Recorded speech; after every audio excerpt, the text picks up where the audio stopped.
oras po ito mga kapatid, isa pong magandang umaga po sa lahat. Tayo po ay mag-aaral muli ng mga salita ng ating Panginoong Diyos. At ito po ay bagay na kung saan ay mga doktrina na kung saan po ay magbibigay po sa atin ng kaalaman patungkol po sa mga bagay po na dapat po nating matutunan at maintindihan. So sa araw pong ito mga kapatid, ay mag-aaral po tayo ng salita ng ating Panginoon at ito po ay pinamagatang bakit kailangan subukin ang tao. Okay? Bakit kailangan subukin ang tao? Siyempre, mga kapatid, alam po natin ang 1 Corinthians chapter 10 verse 13 na wala pang pagsubok na ibinigay po sa atin ang Diyos na hindi po natin kaya. At ang sabi diyan, pagdating ng pagsubok, bibigyan niya tayo ng lakas upang mapagtagumpayan yun. Sa madaling salita mga kapatid, ang pagsubok ay ibinibigay ng Diyos sa tao upang siya po ay subukin. So malinaw po mga kapatid na ang intensyon ng Panginoon sa atin ay subukin. Subukin ang ating paniniwala, ang ating pananampalataya sa ating dakilang lumikha. Ngayon po, meron po tayo ritong 7 na pag-aaralan na kung saan, ano po ba ang 7 area ng buhay natin na sinusubok ng ating Panginoon. 7 lamang po ito sa napakaraming halimbawa. So, sa 7 ito, i-discuss natin, i-discuss ko po sa inyo, ang patungkol po sa 7 area, 7 areas of life, mga kapatid, na sinusubok sa atin ng ating Panginoon. Una po, na sinusubok ng Panginoon sa atin, ay yung tinatawag na test of time.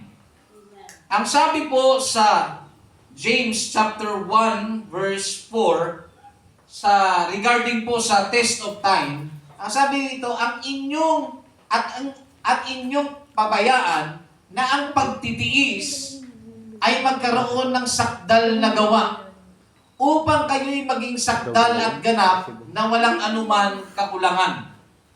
So ano po ang ibig sabihin nito sa atin? Bakit test of time? Okay? Bakit tayo sinusubok sa panahon? Alam niyo po, pag titignan po natin yan, kung inyo pong mapansin, at inyong pabayaan na ang pagtitiis, hayaan daw natin yung pagtitiis. Ibig sabihin, yung nararamdaman po natin na pressure sa buhay, yun po mga kapatid ay dapat nating pagtiisan. At yung pagtitiis na yun, hayaan daw natin na magkaroon ng sakdal na gawa. Sa pagtitiis, nagke-create po sa mga kapatid ng tinatawag na solution. Okay? At sa pagtitiis mga kapatid, tandaan po natin, hindi po sinabi kung hanggang kailan. Kung ito po ba ay oras lamang, araw lamang, buwan lamang o taon lamang. So ito po ay papasok sa tinatawag na test of time. Hindi natin alam kung hanggang kailan tayo magtitiis.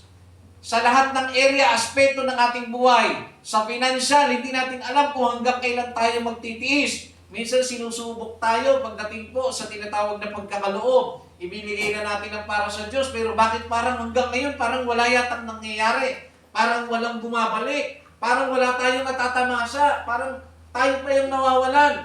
Alam niyo mga kapatid, kailangan po ng tinatawag na test of time. Tinitest ng Diyos, mga kapatid. Kasi ang pagbibigay sa ating Panginoon Diyos o ang paghahandog, hindi po yan good for 1 week, 2 months, no? 1 year o 7 years, etc. Kundi ang pagbibigay ay dapat nananatili sa isang tao. Dapat pusa yun. At hindi ka nagbibigay o naghahandog sa Panginoon dahil may hinahabol ka. So tinitest ng Panginoon yung tinatawag na paghahandog natin at sa marami pang bagay. Kung ano po yung ating pinagtitiisan sa buhay na ito, ay kailangan po yun. At tandaan po natin, wag po natin gagawing option na kapag tayo po ay nape-pressure. Minsan ang tao, di ba, pagka nasaktan, pagka, tawag nito, nahihirapan, pagka ang tao po mga kapatid ay, alam niyo yun, feeling niya pinag-iinitan siya, etc. Ano man ang negatibong bagay na iniisip mo sa iyong sarili na negatibo, minsan ang ginagawa ng tao, pag hindi niya na kayang tiisin, ano pong nangyayari mga kapatid? Siya po ay nag-quit. Siya po ay umaalis, umaayaw, sumusuko. Yun po ang nagiging solusyon ng isang tao kapag siya po ay hindi niya na kayang tiisin ng mga bagay-bagay. Di ba minsan sinasabi yan ng mga karamihan na hanggang kailan ba ako magtitiis? Pagod na ako, sawang-sawa na ako, ayoko na, dito na kayo, iiwan ko na kayo. Yan. So hindi na po niya kayang magtiis. Alam niyo po, dapat natin maintindihan yan na sinasabi sa Santiago, yung pagtitiis, yan po ay hayaan daw natin na gumawa. Gumawa siya mga kapatid. Mag-workout siya. Saan? Sa solusyon, mga kapatid. Solusyon dapat ang tinitignan. Pag may pinagtitiisan ka, kailangan mong isipin ano ang solusyon para makaalis ka sa iyong pinagtitiisan. Number 2 po, na tinetest ng Diyos sa atin, yung tinatawag na test of faith. Ang sabi po sa Hebrews chapter 11, verse 1, ang pananampalataya ay katiyakan sa mga bagay na inaasahan, katunayan ng mga bagay na hindi nakikita. So sinasabi, yung faith, mga kapatid, ay siyang kapanatagan sa mga bagay na hinihintay. Tandaan po natin, hindi po maghihintay ang isang tao kung wala siyang kasiguraduhan sa kanyang hinihintay. Amen. At wala pong taong mag-aantay nang wala kang hihintayin. So, ibig sabihin, ang isang rason kung bakit ang isang tao ay mayroong hinihintay, meron siyang inaasahan. At kapag tayo po ay lumapit sa Panginoon at tayo po ay nanalangin, once na hiningi mo ang isang bagay, ikaw po ay dapat maghintay, obligado kang maghintay doon. At kapag hindi ka po naghintay, ay hindi ka nasubok sa panahon, babalik ulit tayo sa number 1. Hindi ka nasubok sa tinatawag na test of time. May mga panalangin po na minsan matagal talaga. May mga panalangin naman na ang bilis namang sumagot. May mga panahon naman na hindi ka pa rin nananalangin, binigay na agad ng Diyos. Amen. So yun po mga kapatid, dapat nakikita sa iyo ng Panginoon na once na ikaw ay lumapit at nanalangin sa Kanya, makikita dapat sa iyo ng Panginoon, sa iyong puso, na hinihintay mo ang iyong hinihingi. Okay? At ang sabi dito, kapag nakita dyan ng Panginoon na talagang may hinihintay ka, yan ay magkukumpirma sa Diyos, mga kapatid, na katunayan ng mga bagay na hindi nakikita. Nakikita ka ng Diyos. No? So, sa paghihintay mo, lumalabas po yung tinatawag na pagpapatunay, no? Yung katunayan ng mga bagay na hindi nakikita. Kaya nga sabi mga kapatid, bakit ba ikaw patuloy ka pa rin umaasa dyan sa panalangin mo? Napaka-imposible yan. Imposible na yan. Pero pinakikita mo na hindi ka nagsasawa, hindi ka sumusuko. Minsan, ang tao na mismo nag-question sa'yo, tumigil ka na dyan. Nagsasayang ka lang ng panahon. Hindi. Kailangan ko ito gawin. Okay? Miski yung mga tao sa paligid mo, ang magpapatotoo, nakakaibang tao ka. Dahil yung iyong pananampalataya, kahit alam mong wala ng pag-asa, naniniwala ka pa rin. Umaasa ka pa rin. Yan. So, kailangan po, maintindihan po natin na pagdating po sa tinatawag na pananampalataya, sinusubok po ng Diyos yung pananampalataya natin. At yung pagsubok na yan, mga kapatid, sa maraming aspeto yan. No? Number 3, na sinusubok sa atin ng ating Panginoon. Test of obedience. Test of obedience. O yung tinatawag, mga kapatid, na pagsunod. No? Ang sabi po dito sa Psalms chapter 119, verse 33. Ituro mo sa akin, O Panginoon, ang daan ng iyong mga palatuntunan at aking iingatan hanggang sa wakas. Okay? So, dito po sa talatang ito, sinasabi, sabi nga dito mga kapatid sa isang pong translation, masunurin ako sa iyo, O Panginoon. Turuan mo ako ng iyong mga daan. So sa mababaw po na translation, ang tao po na sumulat ay humihingi, mga kapatid, sa Diyos ng tinatawag na obedience. Turuan siya. No? So, kung makita niyo po dyan mga kapatid, sinabi naman sa King James na Tagalog, ituro mo sa akin. So, nagpapakita po ito mga kapatid na ang isang tao na kumikilala sa Panginoon, hindi po siya kikilos o gagawa ng mga bagay na hindi niya alam. So, pagpapakita yan mga kapatid, na hindi siya nagmamarunong. Mga kapatid, ito yung problema mga kapatid sa ating pong panahon. Dahil tingin mo, alam mo ng lahat, wala kang consultation na ginagawa sa Panginoon. Sabi nga sa Kawikaan chapter 3, verse 6. Sabi, sa Diyos ka sumangguni. No, wag nating kakalimutan na sumangguni po sa ating Panginoong Diyos. 3:5 and 3:6, sa Diyos ka magtiwala, buong puso at lubusan, at wag kang mananangan sa sariling karunungan. Sabi naman mga kapatid sa 6, kilalanin mo siya sa lahat ng iyong mga lakad, at kanyang ituturo ang iyong mga landas. So, para hindi po tayo maligaw ng landas, simple lang, kung kinikilala mo ang Diyos, magpapaturo ka sa Kanya. Sabi nga mga kapatid balikan lang natin, ano? Sabi diyan, sa Psalm chapter 100 verse 33, sabi diyan, ituro mo sa akin. So kung kumikilala ka, sabi dun sa Kawikaan 3:6, kilalanin mo daw ika sa lahat ng iyong mga lakad, at kanyang ituturo ang iyong mga landas. Ngayon, para maituro sa iyo ng Panginoon ng landas, aminin mo na hindi lahat ng bagay alam mo. Kaya nga sabi, ituro mo sa akin, O Panginoon, ang daan ng iyong mga palatuntunan, yung tamang landas, at aking iingatan hanggang sa wakas. Yan. So, yan po. Ang tinitest po dyan ay ang obedience.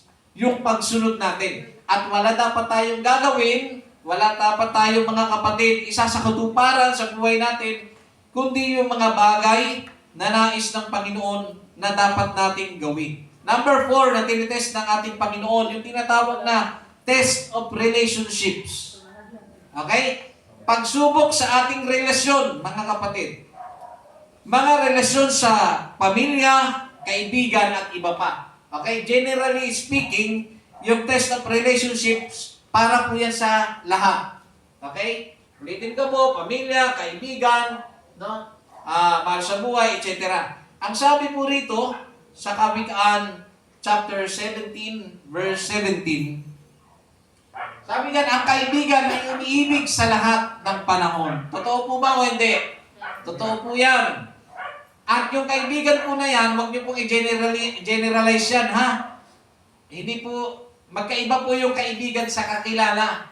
Minsan kasi nagkakamali tayo din Nakatunguhan mo lang, kaibigan mo na agad Mga kapatid, pag may kaibigan ka, may malalim ka pong koneksyon. May malalim kang relationship. Ngayon, ang kaibigan ay umiibig sa lahat ng panahon. At ang kapatid ay ipinanganak na ukol sa kasakunaan. Yan. Kapatid ay ipinanganak na ukol sa kasakunaan. Hindi nyo napansin minsan. Kung sino pa yung hindi mo kadugo, yun pa yung mas madali mong lapitan. Mas madali pang ma-approach. Pagka kamag-anak mo, totoo talaga, mga kapatid. Kamag-anak mo, hindi lahat, hindi naman nila lahat, pero majority kasi ganyan. May mga naririnig na rin ako na kung sino pa yung kapatid, mas tinutulungan pa yung hindi kadugo. Yan. So, dapat natin maintindihan, sinusubok po yung tinatawag na relationship. At sa pagkakaibigan, mga kapatid, tandaan niyo po sa pagkakaibigan, hindi po perpekto. ang bawat isa. If we will talk about generally speaking, mga kapatid, hindi perpekto nanay mo, hindi rin perpekto anak mo, hindi rin perpekto kaibigan mo, hindi perpekto ang leader mo. So lahat po tayo may tinatawag po na kakulangan. Amen. Pero ang importante kasi ay yung tinatawag na relationship. Okay? Kapag kulang ka sa relationship sa isang tao o sa isang nabubuhay, kapag hindi mo siya kilala, hindi mo siya lubusang nakikilala, may mga tinatawag po tayong misinterpretation eh. Nami-misunderstood natin minsan. Pag tahimik siya, hindi ko naman kilalang tahimik yan eh. Baka tahimik, siguro may kagalit. Kapag lumalabas na ang siguro, ang salitang siguro, ibig sabihin, hindi ka sigurado. So, ibig sabihin, hindi malalim ang iyong pagkaunawa sa kung ano nakikita mo sa iyong kapwa. Naunawa natin mga kapatid. So, napaka-importante po ng tinatawag na relationship. Good relationship. Para matapos ang duda, kausapin. Brother, sister, ano ba ang iyong, meron ka bang problema? Kasi tahimik eh. Ay hindi, masakit ang ngipin ko. Eh di mali ka ng inalam. Masakit pala ang ngipin. Kaya hindi nagsasalita at tahimik. So kailangan po mga kapatid ng good relationship. Amen. Lalo na po mga kapatid sa ating pong Panginoong Diyos, yung relasyon natin sa Panginoon dapat alam natin, dapat kilala natin. Kaya nga may mga tao, may mga kapatid sa pananampalataya kapag sila po ay humiling sa Diyos, hindi po binigay ng Diyos. Minsan, kaya nga hindi pa binibigay, may test of time eh. Amen. Minsan, pag hindi pa naibibigay, nag-conclude na. Hindi binigay sa akin ng Diyos eh. Ang nangyayari mga kapatid, may mga ibang mananampalataya, tumatalikod sa paglilikod sa Panginoon. Kasi hindi sila naniniwala, lalo na kapag usapang magulang, mamamatay yung magulang, nanalangin ako sa iyo Panginoon, hindi naman ako nagkulang, nanampalataya ako.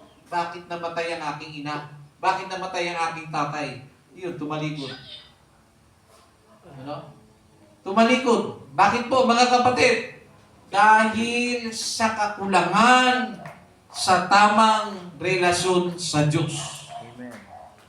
Kapag tama ang relasyon mo sa Panginoon, unang-una mo laging isasaalang-alang ay yung tinatawag na respeto. Respeto sa kanyang tugon, respeto sa kanyang tinatawag na pagsagot.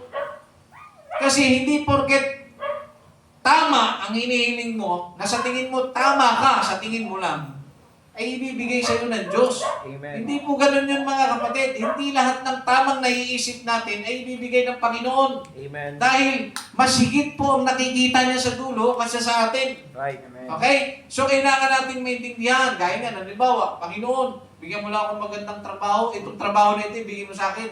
Dahil kapag binigay mo ito sa akin, malaking sahod dito. So makakatulong po ako sa mga kapatiran, lalo na sa gawain, hindi ibinigay sa iyo. Ibig bang sabihin, ang Diyos ay sinungaling? Unang-una, alam ng Diyos na may tama kang puso para tumulong. Tama? May tama kang puso para tulungan ang simbahan na kinabibilangan mo. Kaso kasi may mas nakikita ang Diyos sa dulo eh. Amen. Hindi porket tama ka sa sinabi mo, pagkatapos ng tama na lahat ng kalalagyan mo. Amen. Dahil may mga tao po, mga kapatid, na tama ang ipinangako sa Diyos, noong nakamit nila yung kanilang idinalangin, nalimutan nila ang ipinangako nila sa Diyos. Amen. So, ang nangyayari mga kapatid, maaaring kaya hindi ibinigay sa iyo ng Panginoon. Kasi later on, baka magyabang ka. Amen. Later on, baka mag-backslide ka. Later on, baka mga kapatid, alam niyo yun, yung nagmamaliit ka na ng tao, ibang-iba ka na, binago ka na ng pera. Yan ang nangyayari mga kapatid, lalo na talaga kung legit na anak ka ng Panginoon. Hindi mangyayari ang bagay na mapapahamak ka dahil mahal ka ng Diyos. Di ba? So yun dapat natin tandaan. Number 5, mga kapatid na sinusubok po sa atin, test of provision. Okay? Pag sinabing provision, mga kapatid, ano po yun? Ito po yung mga pangangailangan natin. Okay? Test of provision, mga pangangailangan sa buhay. Tinutulungan tayo ng Panginoon. Ang sabi po rito, sa Matthew chapter 6, verse 31, huwag kayong mga balisa na magsabi, ano ang aming kakainin? O ano ang aming iinumin? O ano ang aming daramtin? Mapansin niyo po yan sa paglilingkod sa Panginoon. Sabi, ano? Simba-simba ka na lang. Di ba? Wala ka nang makain, sisimba ka pa. Magtrabaho ka. Amen. Di ba minsan di ka pa maintindihan minsan ng iyong mahal sa buhay? Amen. Na mas kailangan nating mabuhay ang simbayan. May ano yan, may awa ang Diyos, alam ng Diyos. Pero kailangan natin mabuhay. Amen. Yan. Pero ang sabi ng Biblia, tingnan nyo iba yung mindset ng tao eh. Mas kailangan kong magtrabaho ngayon para mabuhay. Tama nga naman eh, kaisipan bang tao ang gagamitin natin? Linggo, ang laki ng kita. Lalo na kung may sarili kang business. Linggo, lalo na mga mall ngayon, di ba? Mga sale-sale pa, lalo na ngayon, December. Di ba? Ang daming tao, so mamimili ka ngayon. Aba, mas kailangan kong gumita para makakain. So kaya nga naghahanap buhay, siyempre para kumain. Ngayon, ang sabi ng Biblia sa atin, huwag kayong mga balisa. Mga balisa na ano? Na mga sabi, ano ang aming kakanin? Eh pag ako nagsimba ngayon, anong kakainin namin? Nga kami pagkatapos nito. No? Anong aming kakanin o ano ang aming inumin? O ano ang aming daramtin? Number 32, ituloy po natin. Kapag ganun daw pala tayo magsalita, nag-aalala tayo, nababalisa tayo, anong kakainin namin, iinumin o sa aming dadamitin? Ang sabi diyan, sapagkat ang lahat ng mga bagay na ito ay siyang pinaghahanap ng mga hintil. Sino po ba yung hintil? Tayo po yun. Naka-address sa atin yung sulat ni Mateo na ugali pala ng mga hintil, ganyan. Ano kakainin natin? Anong ating daramtin? Anong ating iinumin? Ano? Paano ganito? Paano bukas? Paano ganyan? Ganyan po ang hintil. Alam niyo po ba kung bakit? Kung ano po ba ang mga hintil?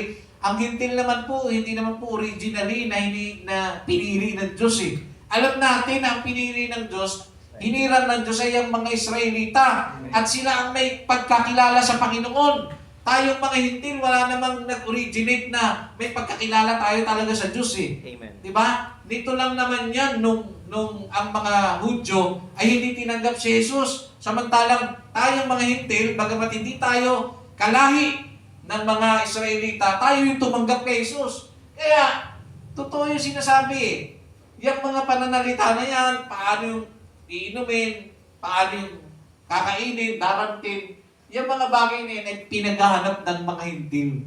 Pinaghahanap din yan ng mga nanay ninyo. Magtrabaho ka na lang, wala tayong kakainin, puro kasimba-simba, wala namang mangyayari. Yan. So ngayon, hinahanap po yan ng mga hintil. Yamang talastas ng inyong Ama sa kalangitan na kinakailangan ninyong lahat ng mga bagay na ito. Yan yung madalas ko sinasabi sa inyo mga kapatid. Alam ng Diyos ang kanyang ginagawa. Alam ng Diyos. Yan ang lagi ko rin sinasabi mga kapatid. No? Alam ng Diyos ang kanyang ginagawa. Minsan bigyan ko kayo ng isang senaryo Bakit ayaw pa rin, bakit ayaw umaksyon ng leader natin o ng pastor natin? Alam niya naman na ganito yung nangyayari. Diba? Minsan tayong mga kamahagi sa katawan ni Kristo, sa sobrang concern natin, pinapakialaman natin yung mga bagay na hindi po nakadesenyo para sa atin. Okay? Ano po ba ang pinagkaiba mga kapatid ng ano po ba ibig sabihin ng tinatawag na pangahas? Pag sinabing pangahas mga kapatid, meron pong tinatawag na boundary. Yes. Okay? Sa usapang leadership and membership, pag may boundary po, yun po yung hangganan na pwede lamang po nating suungin.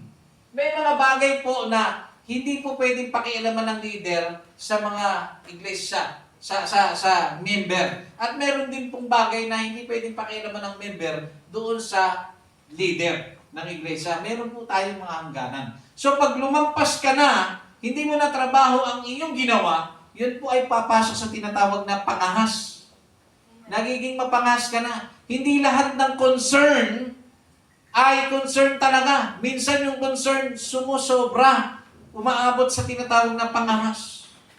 Nagiging mapangahas po tayo, mga kapatid. So ano po ang nangyayari, mga kapatid? Ano po yung ko sabihin? Talastas ng Diyos ang kanyang ginagawa. Huwag kayong ba't ganun? Pastor, bakit ganyan? Bakit ganyan na simbahan? Bakit ganyan ang gawain? Bakit ganito?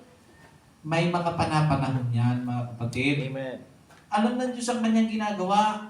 Amen. Kung talagang may nakikita ka sa isang gawain na parang may hindi tama, tandaan nyo. Kung doon nga sa pananamit, tubig, pagkain, alam ng Diyos eh.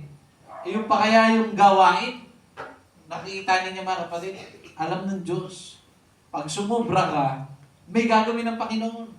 Pag babagal-bagal ka, may gagawin pa rin ng Diyos. Amen. So wag po natin dapat siyang pangungunahan, ilagay natin sa kanyang kamay ang lahat. Balikan po natin sapagkat ang lahat ng mga bagay na ito ay siyang pinaghahanap ng mga hintil.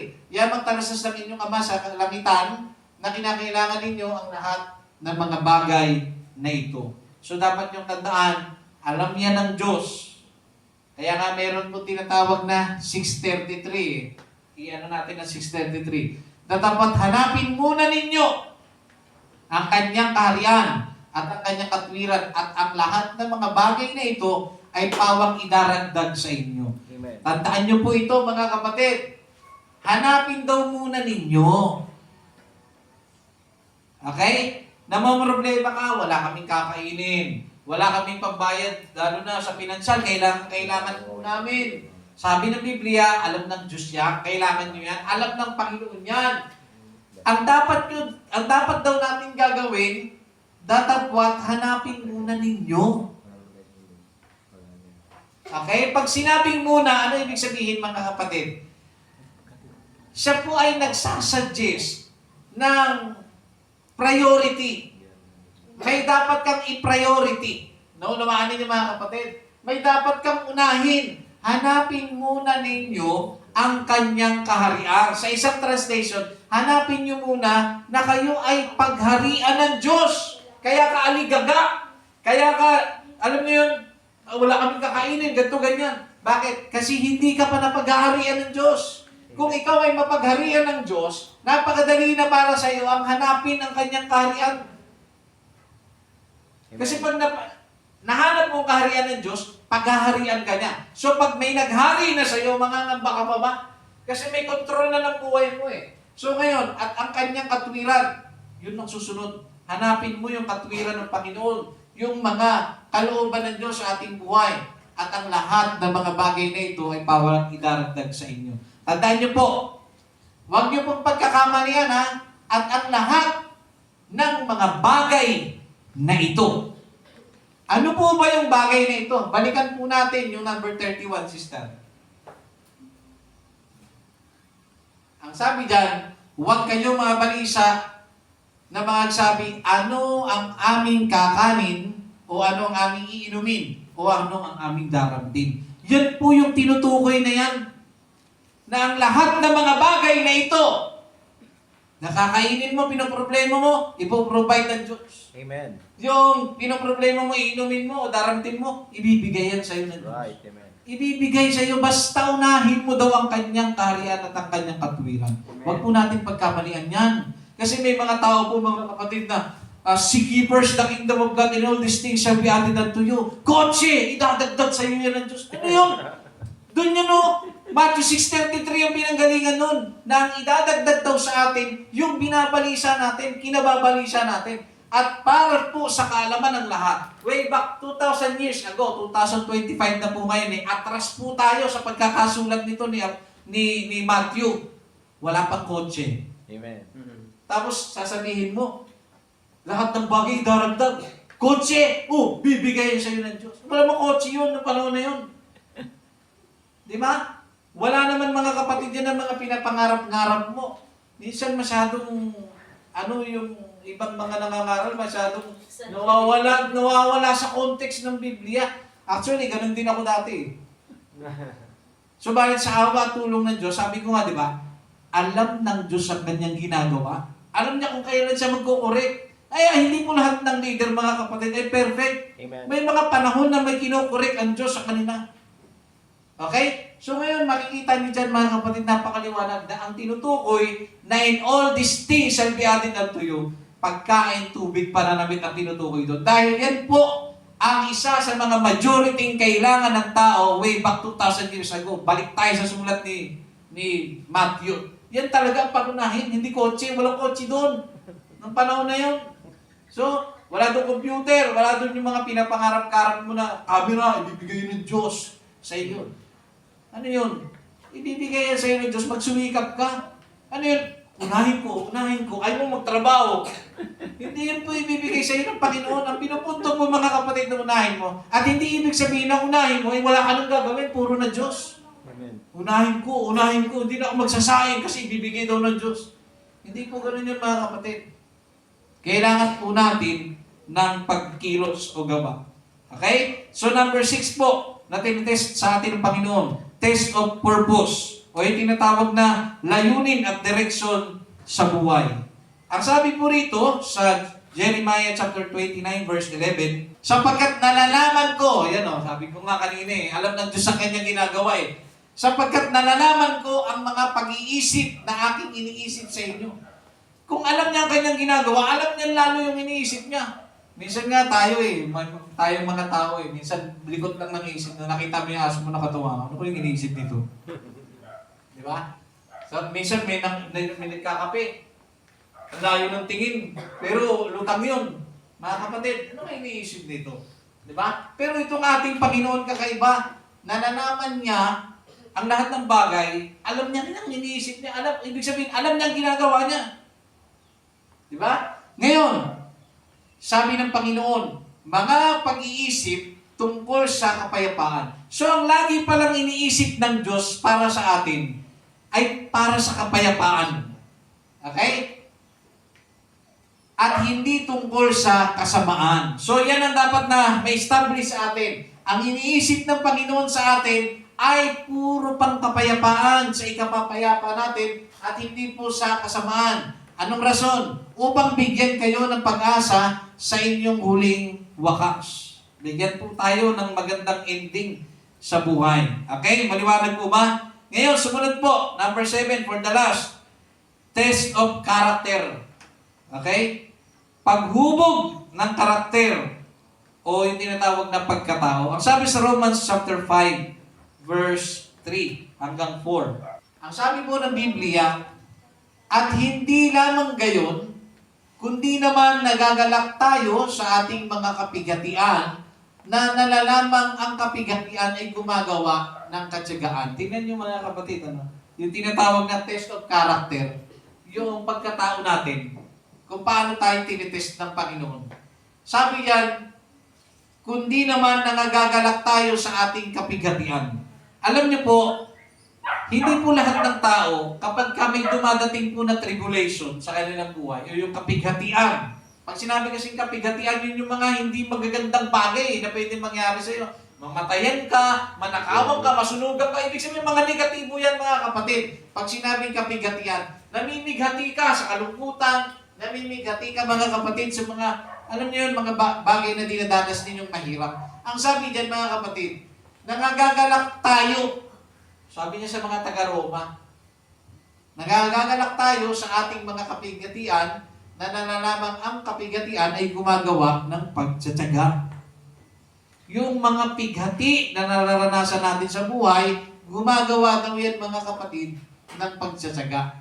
Number 4, at ang katsagaan ng pagpapatunay at ang pagpapatunay ng pag-asa. Yung pagpapatunay, proving area po yan ng ating buhay, mga kapatid. So dito natin makikita, lumalabas po yung tinatawag na good character ng isang tao kapag siya po ay dumaan na sa tinatawag na kapighatian. Okay? Lumalabas po yun. yung lahat ng negatibo, presyo ng buhay na pwede po nating maranasan, yun po ang magpapalabas ng tunay nating pagkatao sa Panginoon. Amen. Alam niyo po, napaka-importante po niyan para mapatunayan tayo, sabi niya, no, katsagaan at ng pagpapatunay. Doon naman, alam niyo yun, meron tayong tinatawag na napapatunayan ka na ikaw talaga ay tama, na ikaw talaga ay maayos sa paningin ng Panginoon kapag dinanas mo siya. Okay? Meron po tinatawag na proving time. Katulad nito mga kapatid, di ba? Gumawa tayo ng pulpit. Pininturahan natin yan. Okay? Makalipas ang 12 oras, hindi mo yan pwedeng gamitin agad. Alam niyo kung bakit? Anong unang-unang mong gagawin para mag-prove na pwede na siyang gamitin? Ha? Di ba? Hahawakan mo siya. Pag dumikit, ay hindi pa. Di ba? Ako, ilang daming beses ko na yung mga kapatid na hawakan. Puro na puro daliri, fingerprint na yan, fingerprint mga kapatid. So pag ginagalan, ay hindi pa subok. Basa pa. Hindi ka pwedeng gamitin. So pagka natuyo, paghawak, wala na, tuyo na lahat. So pwede ka na ngayong gamitin ngayon. Okay? So ganun din mga kapatid, yung proving time, napaka-importante. Yung kapighatian sa buhay, dadanasin po talaga nating lahat yan para ma-prove kung talagang ikaw po'y anak ng Diyos. Hindi ka po masusubukan sa panahong paldo ka. Amen. Di ba? Pag paldo ka, ito soft drinks. Ito, ako na sasagot sa mga merienda. Ako na sasagot lahat. Ang saya-saya mo pa. Di ba? Naalala ko yung isang vlogger. Kamusta? Mga bisan na kumain. Di ba? Niyabang niya kasi nakatanggap na sa 13th month. Sumunod na vlog niya, ubos na yung 13th month niya, binabawi niya yung binigay niya. Mga kapatid. So ano mo ibig sabihin mga kapatid? Ang pagiging mapagbigay din, nasusubok yan hindi sa panahong may sobra ka. Amen. Ang tunay na mapagbigay mga kapatid, yung panahong walang-wala ka na rin, at alam mo yung pakiramdam ng wala, ibinigay mo sa mas nangangailangan. Yun ang tunay, mga kapatid, na nasubukang mapagbigay. Hindi yung may sobra-sobra ka, mapagbigay yan. Talagang nanglilibre yan. Pag wala ka na, ayun, nga ka. So, dyan natin makikita, mga kapatid, ang tunay na pagiging tao natin sa harapan po ng ating Panginoon. Katulad yan, alam niyo po yan, sa iba't ibang simbahan, di ba? Ang isa sa rason, bakit gusto-gusto nila palagi magsimba, kasi daw, masaya daw sa simbahan. May kantahan, may sayawan, no? Talagang napaka-welcome ng spirit ng mga kapatiran daw. Ibang-iba daw ika ang simbahan ito. Ibang-iba daw ang mga approach. Tapos may patanghalian pa daw. Hindi pinababayaan hanggang sa pag-uwi. May bisita kayo. Saan kayo nakakita ng bisita na ako nagsasalita sa matinong kaisipan na bisita na hindi mo paghahandaan? Bisita ka nga eh. So paghahandaan mo. Nagsabi, pwede ba ako dito kahit mga 3 buwan lang? Hindi na bisita yun. Di ba? Ang impresyon sa'yo ng bisita mo, napaka-hospitable ng bahay na ito, yung tatay, nanay, wala akong masabi. Talagang di ba? Wala akong masabi, pinaghahandaan ka, pinaglilingkuran. Ako na maghugas, pagka na maghugas. Ako na maghugas. Hindi mo makikilala ang tunay na ugali ng tao pag hindi mo siya nakasama. Amen. Tumuloy ka. Yun ang first impression mo maayos na pamilya to. Nung tumagal na, nagiging pabigat ka na, 3 months ka na. Yung dating isang araw na pwede kang matulog na tanghali ka, magbangon, okay na yun kasi bisita ka pa Pero yung lagi mo na siyang ginagawa, isa ka ng pahirap sa pamilya.